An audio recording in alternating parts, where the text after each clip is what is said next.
Hi everyone, today in this video I am going to show you how you can on or off live caption in your device Oneplus S.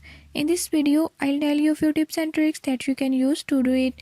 Before we start, if you are new to my channel, don't forget to subscribe and press bell icon. Watch complete video and learn how you can do it. Let's watch the video.